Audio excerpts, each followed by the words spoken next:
wordt en het land waar je opgroeide, Syrië, verscheurd wordt door oorlog. Frénk van der Linden in gesprek met dichter Ghayath Almadhoun. أتعرف لما يموت الناس حين تثقبهم رصاصة؟ لأن 70% من جسم الإنسان يتكون من الماء تماما كما لو أنك تحدث ثقبا في خزان ماء. Did you ever feel the urge not to write a poem but to take a gun and to fight? It was difficult because I feel that I'm not strong enough. And in another word, if I will say it, I was chicken. Yeah, I'm Chicken scared. Yeah, I was scared that I will be dead. So it was fighting inside me. Do I should go to Turkey and pass to Syria and take part in the revolution and shout freedom with my friends and be under the sniper's bullet? But really, I did my best to do that. I couldn't. I'm afraid. A poet should not kill. A human should not kill. Een Palestijnse vluchteling in een Joods kamp. Ghayath Almadhoun vluchtte enkele jaren geleden vanuit Syrië naar Zweden. Ver weg van zijn geboortegrond schrijft hij ironische en soms dramatische poëzie over heimwee naar het vaderland, de strijd in het Midden-Oosten en het lot van een banneling. Ik ontmoette Almadhoun in Westerbork, de plek waar vandaan het grootste deel van de Nederlandse Joden werd getransporteerd naar vernietigingsoorden in oostelijk Europa. Why did you wish to visit a place like this, a camp?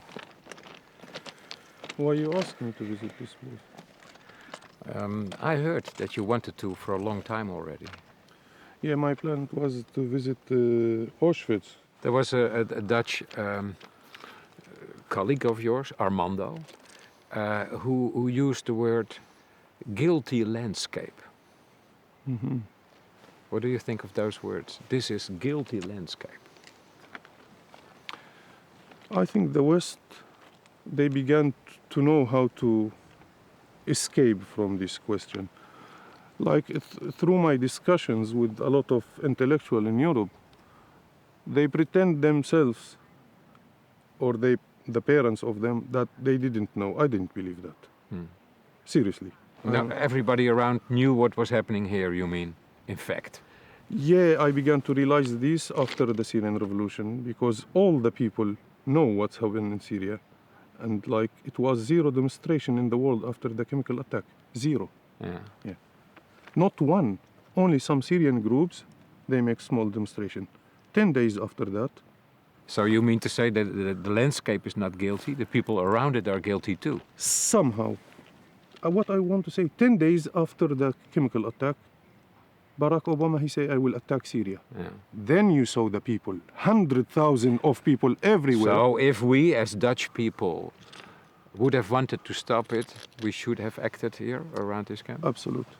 Because I can't, after I told you, after what I saw in Syria, how it's going on, around 500,000 persons have been killed under torture in Syria and bombing cities for 3 years and silent from the world, not even like flying zone, nothing. So it's weird, yes. This is what happened in Rwanda, this is what happened in Kosovo, and this is what will happen again in the future. It's strange. What you do is keeping a mirror in front of me. I believe that this is kind of a chromosome in our DNA. I will call it the silent chromosome. And this has happened.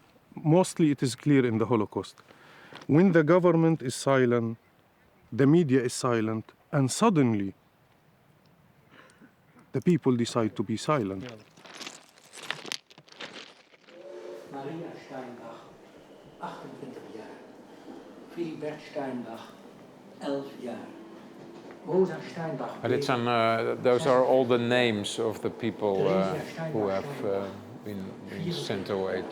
What have you heard when you were young about the way that Jewish people were treated in the 30s and 40s in Europe? When I began to be a teenager, like, you know, through the books and the things, and because it's connected to me as a Palestinian, I told you before that I know and I feel and I understand that I lost my country because the history of European.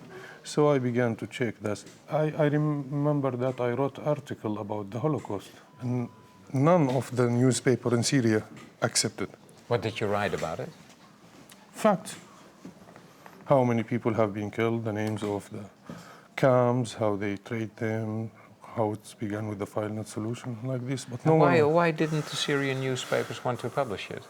I don't know, you should ask them. Well, you have your ideas about it, I Yes, guess. because they think that Israel using this as a propaganda. You once wrote, Palestinian people are the victims of the victims. What did you mean by that phrase? Because because we pay for what happened in Europe. So this, To the Jews? Yes, exactly. These Jewish victims, they run away from Europe to survive. Some of them went to the States, some of them came to Palestine. And because this, we went outside the country. So we are the victims of the victims.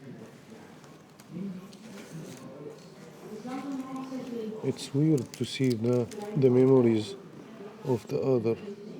That this should, the son of son should look to these family pictures, and now we did it in a museum. Yeah. Almadhoun's vader komt oorspronkelijk uit Gaza en belandde na omzwervingen in Syrië, waar hij trouwde. I have a poem, it's called Israel. It say,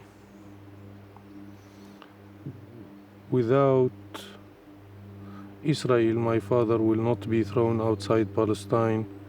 He will not come to Syria. He will not meet my mother. I will not be exist. And you will not be my love. So like without the Israeli occupation, I will not be exist. Because my mother, she will not meet my father ever for any reason. So we are the result of the occupation. في مدينة أعيد إعمارها مثل برلين يكمن السر الذي يعرفه الجميع وهو أن لا لن أكرر ما هو معروف لكنني سأخبركم بما لا تعرفون. What does Gaza mean for you now? What my feeling when I see the destruction in Gaza, it is exactly my feeling when I saw the destruction in Berlin in 1945. I swear, it is the same.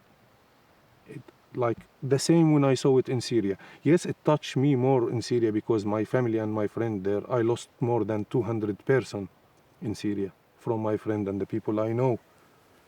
But still, I always try to take myself outside this question, and I say it is the same. Killing of the people, it is the same. I can't be sad for the Palestinian and didn't take stand for another people. Then there's something wrong inside me. So what my feeling is bad when I saw what happened in Gaza, and the same when I saw what happened in Libya or Egypt after Sisi, or in Syria, or any place in the world. لن أكرر ما هو معروف لكنني سأخبركم بما لا تعرفون. ليست مشكلة الحرب في من يموتون، مشكلتها في من يبقون أحياء بعدها. What do you remember of the Syria of your childhood? Syria is the most beautiful country in the world. I'm so serious now. I will not change Syria with anything. There is nothing I can compare it with. What Damascus. was so beautiful about it? It's everything. You are in the oldest city. No one know when it's began, maybe 10,000 years ago. The most beautiful weather, great food, beautiful women. The feelings, like nothing. You can't compare Damascus with any place. You look like you're in love. No, Damascus, like it is the only place, like I feel that I belong to this. Then why did you leave it? Because the dictatorship. But that was already for a long time. Yeah, but like Damascus, it's like 10,000 years old. It's the first city. All the cities in the world is a reflection for the first city. Okay, but I mean, it was a dictatorship for many, many years. How come you had the feeling that you had to leave a few years ago? When I got my passport, the Palestinian Authority passport, because I grew up without any paper. The Palestinian who came in 1948, they are Palestinian Syrian. Our group who came after 67, we are without paperless. So we didn't have, until I make my passport by DHL, because there is no communication between Gaza and Syria. And then when I got the chance, I left the country direct. What kind of contact do you have with your parents? Like when I catch the signal. In the mobile? Yeah, if I catch the signal with them, sometimes they use Jordanian SIM card because the rights in front of the borders. In the beginning of the revolution, it was a little funny because we should speak in symbols. Symbols? Yeah, like my mother, she told me, oh, there is a lot of clouds around Dar'an. Yesterday it was raining a lot. Clouds, it means tanks. Raining, it means bombing, yeah. But she's not professional. Because I remember one day she told me this about the raining, and the day after she told me, oh, I told her, how's the weather? She told me, yeah, it's a lot of rain. But this time real rain, not like yesterday. So she destroyed everything. Yeah. She's changed. But with the time, now I call her and I hear the bombs. What do you think your personal future is now? I don't know.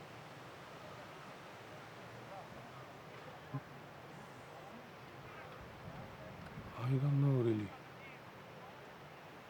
What is my future?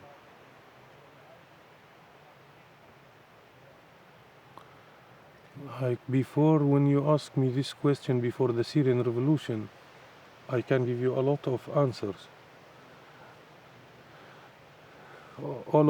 Most of them related to Damascus, but now